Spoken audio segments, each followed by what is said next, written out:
channel resep Mama Rica. Hari ini mari kita membuat es lilin stroberi. Berikut bahan-bahannya. Silahkan di screenshot dan disimpan.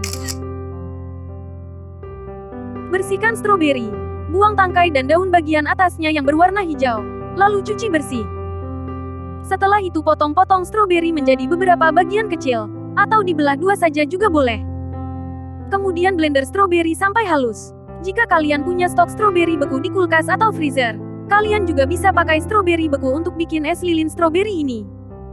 Selanjutnya, sekarang masukkan susu cair full cream, susu kental manis, gula pasir, garam dan larutan maizena ke dalam panci. Setelah itu aduk rata, dan masak dengan api sedang sambil diaduk-aduk sampai susunya mendidih.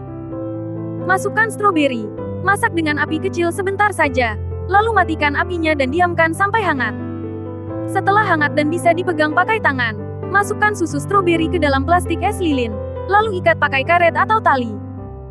Kemudian masukkan es lilin stroberi ke dalam freezer, dan diamkan beberapa jam sampai susu membeku dan mengeras menjadi es.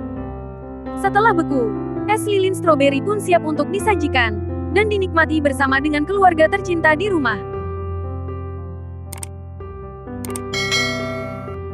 Berikut beberapa tips dariku khusus untuk kalian seputar pemilihan stroberi yang enak untuk dibuat menjadi es lilin stroberi. Agar es lilin stroberi kalian rasanya enak, pastikan pakai stroberi kualitas baik, yang rasa manisnya lebih dominan dibandingkan rasa asamnya. Karena ini akan berpengaruh ke rasa es lilin stroberi nanti. Semakin dominan rasa manisnya, maka semakin enak rasa es lilin stroberinya. Dan tentunya lebih sehat juga untuk kita semua, karena tidak perlu memakai terlalu banyak gula pasir, ataupun pemanis tambahan lainnya. Salah satu jenis stroberi yang manis adalah stroberi Korea. Jika dibandingkan dengan stroberi lokal, jenis stroberi Korea lebih besar 2 kali lipat daripada stroberi lokal, karena dipengaruhi bibit dan iklim kedua negara yang berbeda. Tidak main-main, ukuran stroberi Korea bahkan ada yang sampai hampir satu telapak tangan orang dewasa besarnya. Dengan kualitas yang super dan premium seperti ini, membuat harga stroberi Korea menjadi jauh lebih mahal dibandingkan dengan stroberi lokal. Dari segi warna, stroberi Korea warnanya lebih merah pekat dan mengkilap dibandingkan stroberi lokal yang warnanya lebih pucat, dan ada sedikit warna putih di pangkalnya. Rasa stroberi Korea juga jauh lebih manis dibandingkan stroberi lokal yang manis tapi masih ada rasa asam yang segar. Jika membuat selai memakai stroberi Korea, kalian tidak perlu menambahkan banyak gula ke dalamnya. Berbeda dengan stroberi lokal, karena rasanya yang lebih asam, maka saat membuat selai kita harus menambahkan banyak gula berkali-kali lipat, agar bisa menutupi rasa asam yang ada, dan membuatnya menjadi lebih manis.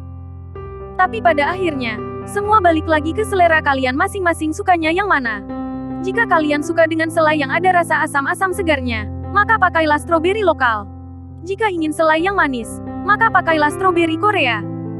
Selanjutnya, jika kalian punya stok stroberi yang sangat banyak, tapi bingung bagaimana cara menyimpannya, maka kalian bisa membekukannya, agar stroberi kalian lebih awet dan tahan lama selama berbulan-bulan.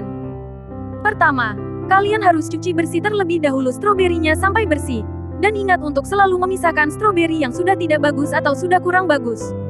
Agar tidak mencemari buah yang lain dan menjaga kesegaran buah yang masih bagus, supaya lebih awet dan tahan lama saat disimpan. Kemudian taruh buah di atas handuk atau kain yang bisa menyerap air. Lap-lap perlahan dengan tisu sampai stroberinya kering. Dan biarkan selama 30 menit sampai benar-benar kering dan tidak basah sama sekali.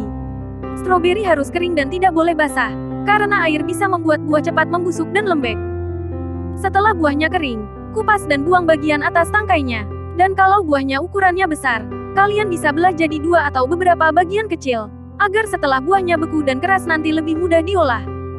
Sekarang susun buah di atas nampan secara terpisah. Jangan sampai lengket satu sama lain.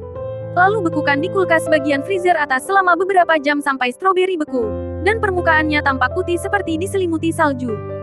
Kemudian masukkan stroberi yang sudah beku ke dalam plastik ziplock, lalu vakum udaranya keluar dan tutup plastiknya.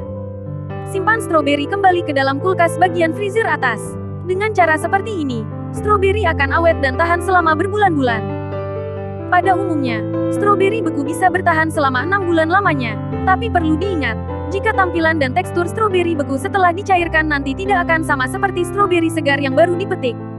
Stroberi beku warnanya akan menjadi lebih gelap dan daging buahnya lebih lembut, sehingga lebih cocok untuk dijadikan campuran cake dan minuman dingin seperti smoothies. Meskipun dari segi tampilan dan teksturnya kurang menarik, Tapi dari segi rasa dan wanginya masih tetap sama enaknya seperti stroberi yang baru dipetik. Terakhir, kunci untuk menyimpan stroberi beku agar benar-benar bisa tahan sangat lama adalah ada di kualitas kulkas freezernya. Semakin bagus dan dingin kualitas freezer yang kamu punya, maka akan membuat stroberi beku kamu semakin awet tahan lama, dan kualitasnya tetap terjaga serta rasanya tidak berubah. Jika freezer kamu kurang dingin atau dinginnya tidak maksimal, maka hasil stroberi bekunya nanti juga tidak akan terlalu bagus. Dikarenakan suhu freezer yang tidak stabil, dikhawatirkan stroberi akan mencair lalu kemudian membeku lagi. Jika hal ini terjadi berulang kali, maka akan membuat kualitas buah stroberi menjadi menurun dan berubah. Jadi sebisa mungkin, usahakan membekukan stroberi hanya 1 kali saja, agar rasa dan aromanya tetap sama seperti stroberi saat masih segar. Silakan simpan resep ini untuk jadi menu masak besok. Semoga video ini bermanfaat untuk kalian semua. Sampai jumpa di video selanjutnya minggu depan.